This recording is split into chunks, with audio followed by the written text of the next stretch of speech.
Unique homes, uniquely placed, uniquely yours. Service tailored to your lifestyle. A global network like no other.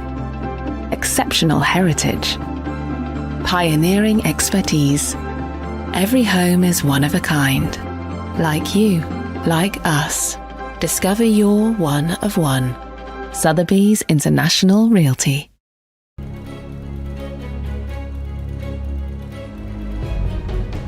Thank you so much for tuning into the Urban Agenda. Our focus today, what's happening to India's stalled housing projects? How many are still awaiting their completed homes and suffering the financial and mental burden of EMI plus rents? Well, latest PropEquity data shows that some projects are getting completed, but the total number of stalled units across India's top housing markets have remained more or less the same since pre-COVID or 2019. Here's the data from PropEquity. So total number of projects stalled are 1599, 4.8 lakh units approximately. We have rounded off the figures. 2.2 lakh units out of these are RERA registered. So that's almost 40% plus. 4.1 lakh delayed homes are in Tier 1 cities and 70,000 approximately are in Tier 2 cities. Now, which are the cities which have the most stalled projects? Well, again, this list of culprits has not changed. Greater Noida, around 70,000 units. Thane has around 54,000 units. Gurugram has about 49,700 units. Noida, about 41,600 units. Mumbai, 36,000 units. Bengaluru, 37,700. And Navi Mumbai, around 24,000. So imagine between Delhi and Mumbai or Delhi NCR and MMR, you pretty much have the largest number of stalled units. Samir Jasuja, founder and CEO of PropEquity, Prateek Kumar, partner in the corporate and commercial practice group at Khaitan Co, and Amit Bhagat, CEO and managing director, ASK Property Fund, are my guests today to figure out how do we solve for this crisis. I'm still going to call it a crisis because despite RERA, despite insolvency laws becoming stronger for the home buyers, the number of units which are stalled and delayed by over 2 years hasn't changed. So Samir, because the data comes from PropEquity, here's my question to you. You know, there are about 2.2 lakh units which are RERA registered post 2017. Some of them are legacy projects which have had to register with RERA, but are there new ones also which have got stalled post 2017? And how has RERA helped, or has it helped? So Manisha, there are going to be continuously projects that are going to get stalled. The number may come down, but that problem can happen later as well. So that problem will continue for all times to come. It may just get reduced. So RERA's job really is when the project gets stalled and the crime has been committed, that's when RERA really comes in to give its justice or hear the case. And that's why RERA has not been able to help this problem too much. The only way this problem can be solved is by other developers coming in, taking those projects over and redeveloping them or completing them. Swami has done a great job by completing 32,000 odd units over the last 5 years.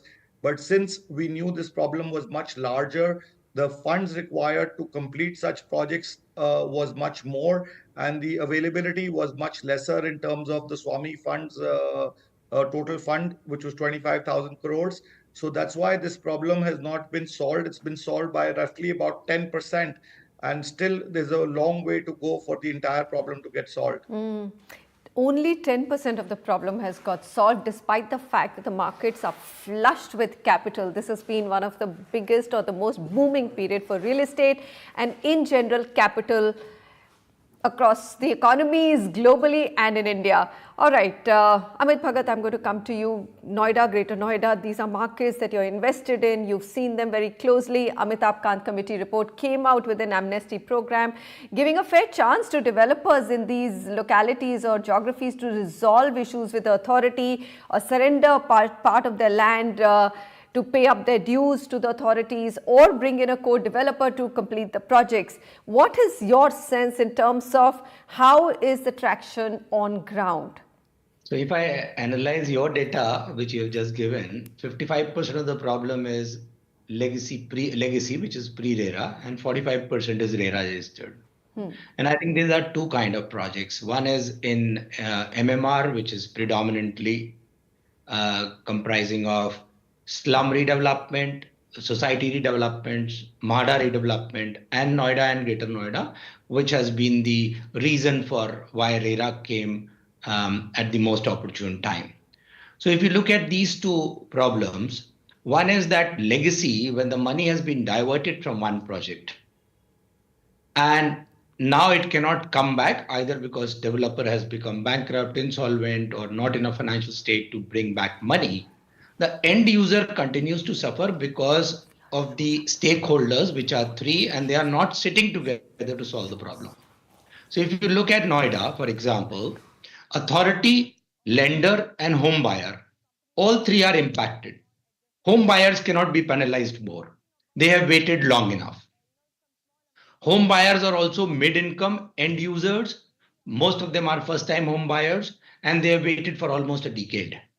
Authority and lenders and home buyers should sit together to find a solution, and that should be enforced very quickly. Unfortunately, whatever committee you are referring to has taken almost half a decade to come, and it has not been seen. It has not seen any fruits of completion, because most of the developers, because the legacy issues, have not opted for the scheme. Some problems cannot be solved at all. Are you saying that some of these projects will never see the light of day, Amit Bhagat? No, no resolution for them? If there is a government intervention, like in Amrapali case, when NBCC stepped in, the problems were solved. In recent one of the cases, I don't want to name them, but I saw a lender stepping in, again NBFCC saying completing the project. So I think the solution lies with the government, and they have to actively work with lenders, and both of them have to take a haircut in the interest of the home buyers and complete the projects. But well, part of it, Amit, was in that shape when they said, they have to have an amnesty scheme, waive off the interest. And of course, I must say the Greater Noida Authority and Noida Authority had become quite unreasonable in levying very, very high interest. But point taken, it's a very, important point made. And I think that's the message which needs to come out, that the government has to probably push the lenders to take a haircut, or as it's done in SWAMIH Fund, where it said, look, nobody's rights supersede the fund's rights of the new investors who are bringing in the money. The project completion has to be number one priority. Okay, Prateek, I'm going to come to you because you and Anurag worked on the other thing which happened because of JP, which still is one of the largest projects which are incomplete, JP Infratech, which is about 16,000 units. Now, even the Amitabh Kant committee report says that don't go to IBC. Go to IBC only as a last resort. Don't drag a developer to insolvency at all or NCLT. The results have not been very good. What is your sense on that? What are figures saying? What would you recommend? See, IBC, of course, is the last resort. As the name suggests, the builders unable to complete projects, and it's eventually you are looking for a resolution.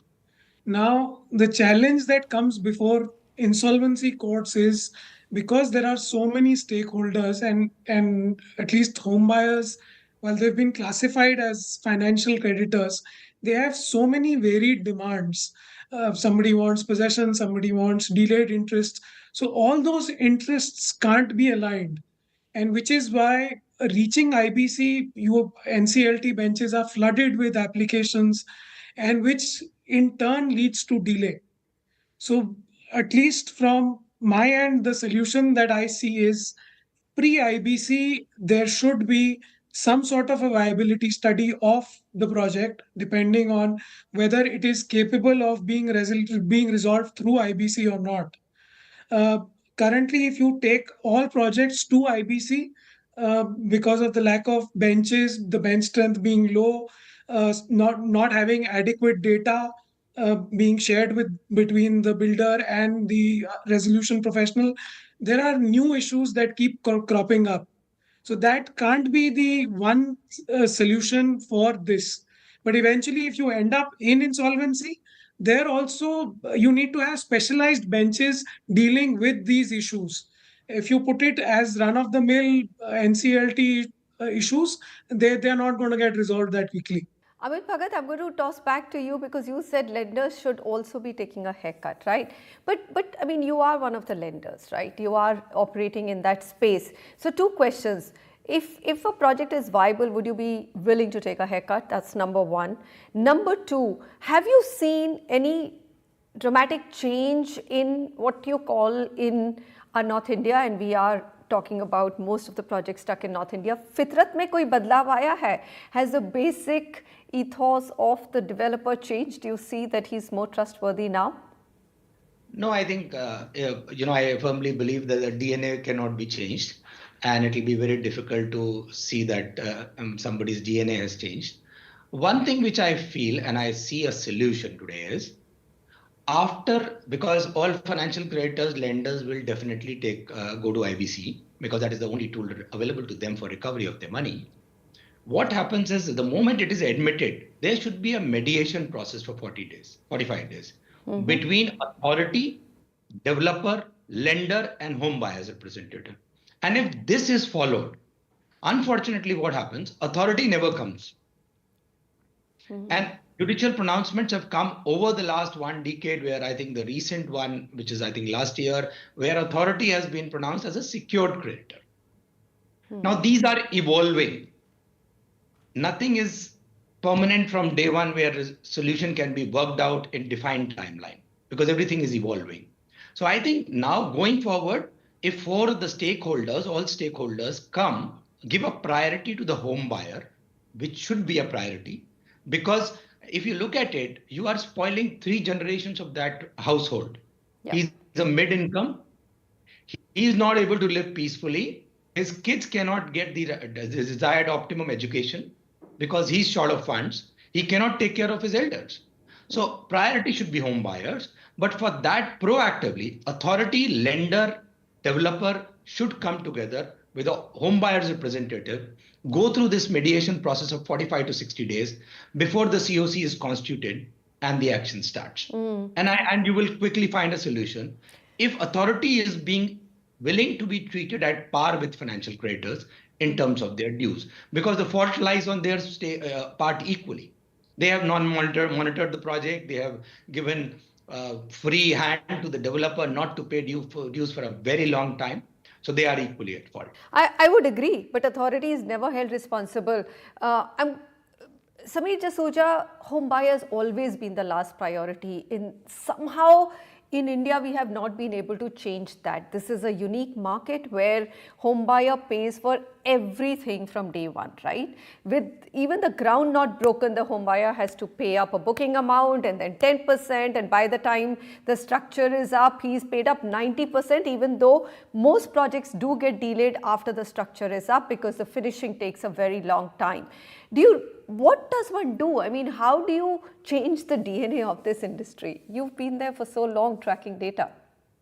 Yeah, Manisha, and I wanted to add to what Amit Bhagat sir said, that, I think there is a solution. And this solution is very much similar to what I'd go to Saudi Arabia and what MBS did with the other princes. He bought them in a hotel and got them to agree to shell out the dollars that Saudi Arabia needed. Similarly, I think, fortunately for India, in the last 3 years, real estate prices have almost doubled, especially in MMR and NCR. So those projects have actually become viable. But like Amit ji was saying, that the DNA has not changed, and that DNA has to be forcibly changed in those stalled projects, where the developer has to be made to sit down, sign on the papers, hand over the project to a contractor with the buyer and the lender, and you will see amazing solutions come up. Prateek, very quickly, how can you force the developer to come on the table? Legally, what are the loopholes which need to be plugged? Or do you just think if finance ministry wakes up and says, everyone get on the table? Because we do have our Amitabh Kant committee report, but really not much has moved since then. How do we get this to happen, what Samir and Amit have just said? So I think they're spot on this. And the builder's support is needed because he knows the project. The only way we can do that is through court intervention. So and there are multiple cases that have happened, and this concept of reverse CIRP that's been brought about, where the builder is asked to complete the project, but under the supervision of the court. And there are instances where Supreme Court is monitoring the projects that are on, and there are the NCLT and the NCLATs that is monitoring. So constant monitoring and accountability. So the builders can't be given a free hand where they run riot, they siphon off money from the projects, but regular periodic update reports being filed in courts, the progress reports being given. I think that's one way to stem this problem. Projects have become viable because the market cycle has improved dramatically. Prices have gone up, and now you are dealing with a new beast, which is the developers don't want to, even they don't want to build, but they also don't want to let the project to go to anybody else. We'll come back and talk a little bit more about the solutions on how you as a home buyer can be more vigilant, and how financial institutions like the ones that ASK heads can also bring in some more discipline.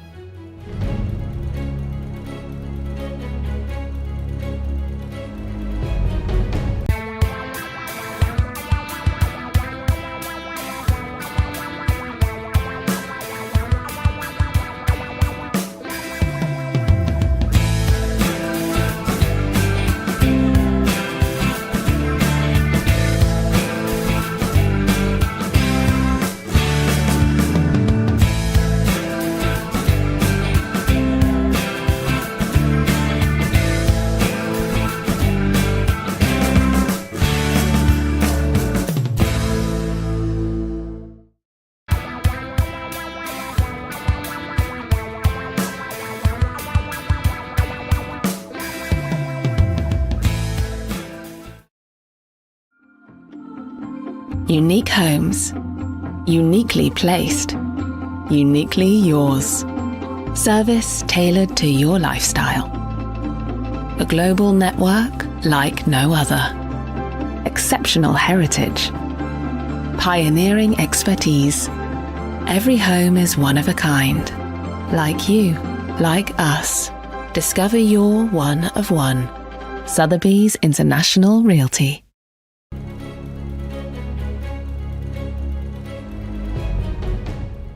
One can hear loud and upbeat drum rolls for all-time high housing market sales in India. But what's holding back over 4.8 lakh delayed units across India, leaving home buyers waiting for a place to call home? Samir Jasuja, what can the home buyers do by themselves? I know you have a new product called PropAlert, but how does it help? Can you explain it to us? Yeah. So, after seeing this problem and after reporting these figures to the finance minister, who then set up the SWAMIH Fund, because we're the only company in India which is actually tracking on the ground construction progress of every project that gets launched. We have over 300 civil engineers across 44 cities who go to every project on behalf of the banks and on behalf of other financial institutions to check whether construction activity and construction progress is happening as per plan. And if it is slowing down, then why it is slowing down. In addition to that, we track 57,000 developers' progress and their track record. Now, why that is important also, besides checking the construction on the ground, is let's look at the case of Amarpali. They actually could execute only 3,000 projects in, say, 3 years, but they sold 30,000 to be delivered in the next 5 years. Naturally, even if they had the money, they didn't have the execution capability. So we are trying to come out with a product. We've come out with a product for the consumers where not only he can track through us the construction on the ground as it happens. We send alerts to him if the construction is slowing down or construction is stalling, so that he can take the necessary steps to exit the project. Many people don't know where the project is stalling because the broker is incentivized by the developer, so he will never tell you the truth because he sold you the project. The developer will never come out with the truth. But Samir, it's not that easy even for a home buyer to exit. But yeah, he's not going to be caught napping is what you're saying. He won't Very be caught quickly, napping. He can take the necessary steps first. And because the market is opaque and not that transparent. Amit, so it's even despite the fact that, private equity funds they have a close eye on the project. it's not as if you all don't get caught in a incomplete project with a developer whose intentions are not clear. How will you prevent it, and how do you think that PropAlert is a good service? So I think to be fair to the developers who have delivered in the past and may still get stuck, look at the market conditions. I think 2017 is to real estate market what 1991-92 was to equity. Our regulation came 25 years late. And that is why I firmly believe that it is a beginning of a real estate journey which will last for a decade or more. Second is, I think market has got re-rated. Noida and Gurgaon prices have doubled by more than 100%. So if you can't find a solution in this, you can never find a solution. And now there are agencies like PropEquity, PropAlert, where the data is available. So it is no more completely a dark black box. The regulation is the law has also evolved. There are judicial pronouncements. I think what we need is a proactive approach now with the market being re-rated. Lenders are always vigilant because they have an escrow mechanism, they have the security. But Noida was a unique case, like slums of Mumbai, where the enforcement of the security was not possible because the land was not paid for. It was a flawed system where you have given them right to sell without they owning land and paying for the land. And so was the case in slums, where unless until you complete the slum development, you are not allowed to sell. And if you sell, you can't get a completion certificate. So the policies were flawed. And today, with the market getting re-rated, home buyer is willing to accept the house. Quality will definitely remain a suspect even now when it is completed because of the various agencies which will get involved at the last moment. But solution is possible if all the stakeholders come together and sit together and they are determined. And there is a legal enforcement of it, and the government decides, every state government decides that this is their priority. Well, elections are up in many of the state governments, but what I'm hearing from all three of you is that there's been an evolution, but it is now or never. You have to resolve them in a boom period because it is a cyclical industry. When it goes down, it'll be a much harder problem to resolve. Gentlemen, thank you very much for joining me and making time for this. And we are closing this chapter of the Urban Agenda with the hope that everyone from the Finance Ministry to industry bodies and the legal system and home buyers join forces to untangle this crisis of unfinished homes in India.